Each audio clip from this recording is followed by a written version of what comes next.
Tinha 3 criancinhas num barco comigo. E uma delas pediu pra me pegar uma bonequinha que tava boiando. E eu fui pegar a bonequinha. Não era um bebê.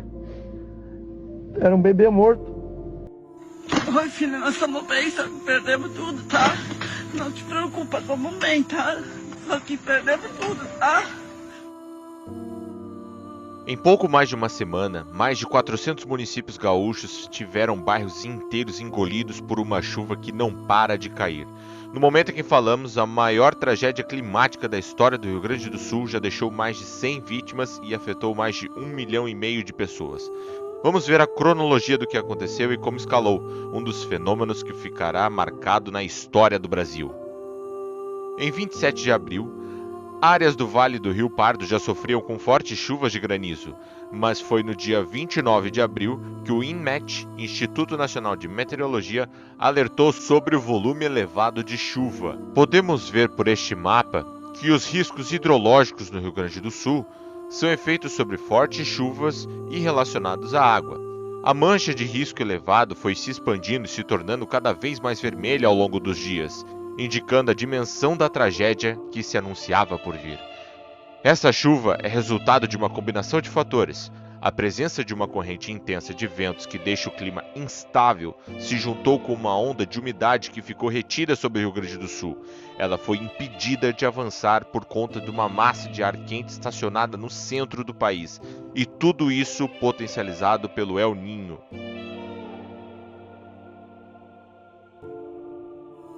Em 30 de abril, um dia depois do primeiro alerta vermelho, foram registradas as primeiras 5 mortes da tragédia gaúcha, nas cidades de Paverama, Pântano Grande, Encantado e Santa Maria.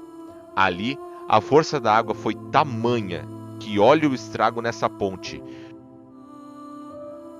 18 pessoas estavam desaparecidas naquele momento e 77 municípios estavam impactados diretamente pela água. A crise já alarmava o estado. No dia 1º de maio, o cenário piorou dramaticamente. Já eram 114 municípios e mais de 19 mil pessoas afetadas. O Rio Grande do Sul declarou estado de calamidade pública. Nesse dia, também foram contabilizadas mais 5 vítimas fatais. Metade dessas vítimas eram pessoas idosas, e entre as causas da morte estavam descargas elétricas, afogamentos e deslizamentos de terra. A partir do dia 2, o número de vítimas fatais disparou. 29 mortes foram registradas e aumentando. Mais de 4.500 pessoas já estavam em abrigos por todo o estado. A Defesa Civil advertiu que a barragem de 14 de julho em Cotiporã, no centro-norte do estado, estava em processo de colapso.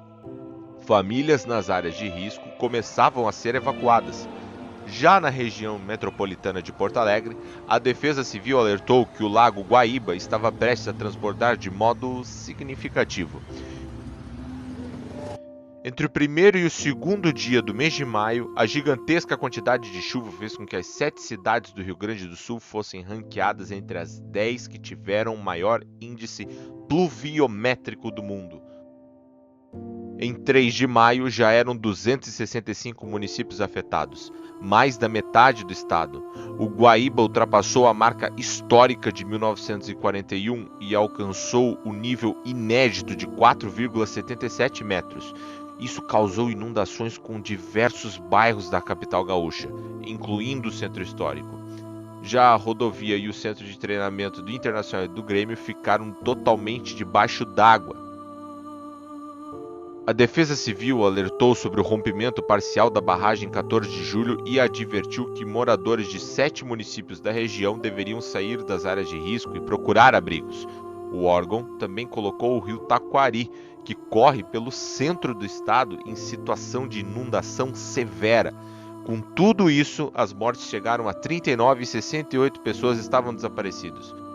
No dia 4 de maio, o número de mortos chegou a 55 e ultrapassou o da tragédia ambiental que abalou o Rio Grande do Sul há 8 meses atrás.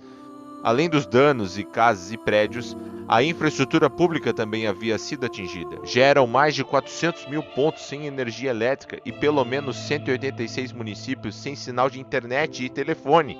Mais de 1 milhão de casas gaúchas estavam sem abastecimento de água potável. O governador do Rio Grande do Sul afirmou que, sim, é um cenário de guerra no estado e, como um cenário de guerra, vai ter que ter um tratamento também de pós-guerra. O governo estadual restabeleceu o canal de doações por Pix, o SOS Rio Grande do Sul, e criou contas para doações internacionais. Paralelamente, centenas de ONGs e grupos espontâneos criados por brasileiros em todo o país faziam a diferença em grandes arrecadações de dinheiro, mantimentos e outros itens de primeira necessidade para doar. E se você está gostando desse vídeo, não se esqueça de se inscrever, pois iremos dar continuidade nesse assunto trazendo mais informações para você. Na descrição colocaremos também os links de algumas vaquinhas que estão auxiliando todos os gaúchos. O Guaíba continuou a subir. Na manhã de 6 de maio ele chegou a 6,33 metros. O aeroporto Salgado Filho foi fechado por tempo indeterminado. Naquele momento já eram 85 óbitos confirmados e 385 dos 497 municípios do estado que já tinham sido atingidos de alguma forma. Em 7 de maio, o número de desabrigados chegou a quase 160 mil. A intensidade da chuva começou a diminuir, mas os níveis dos principais rios continuavam elevados, e muitas cidades permaneciam com bairros inteiros debaixo d'água. Por isso, o número de pessoas obrigadas a deixar suas casas não parava de crescer. No dia 8, o nível do Guaíba estava em processo de descida, mas uma nova frente fria chegou ao estado, derrubou as temperaturas e causou mais chuvas e ventos fortes.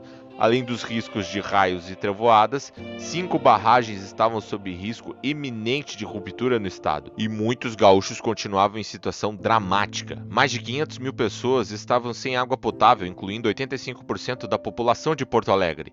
No dia em que gravamos esse vídeo, 13 de maio, centenas de famílias gaúchas estão desesperadas e sem saber o que fazer diante da tragédia. Os supermercados estão lotados de pessoas em busca de água mineral e alimentos básicos. O caos também faz muita gente se ver forçada a sair de Porto Alegre. Ao mesmo tempo, voluntários têm feito a diferença ajudando a resgatar e abrigar vítimas e a arrecadar e distribuir mantimentos. Os próximos dias serão importantíssimos para determinar o nível dos estragos e o futuro dos moradores. A ecologista Mercedes Bustamante explica que o Rio Grande do Sul sempre foi ponto de encontro de sistemas tropicais e de sistemas polares, o que cria um padrão que inclui períodos de chuvas intensas e outras de seca, e a tendência é que essa alternância se repita cada vez com mais intensidade. Para impedir que uma tragédia dessa se repita, cidades inteiras terão que mudar de lugar. É preciso afastar as infraestruturas urbanas desses ambientes de maior risco, que são as áreas mais baixas, planas e úmidas, as áreas de encostas, as margens de rios e as cidades que estão dentro dos vales. Essa é a avaliação do ecólogo Marcelo Dutra da Silva. Não esqueça de deixar seu like e se inscrever para acompanhar os próximos acontecimentos. Muito obrigado!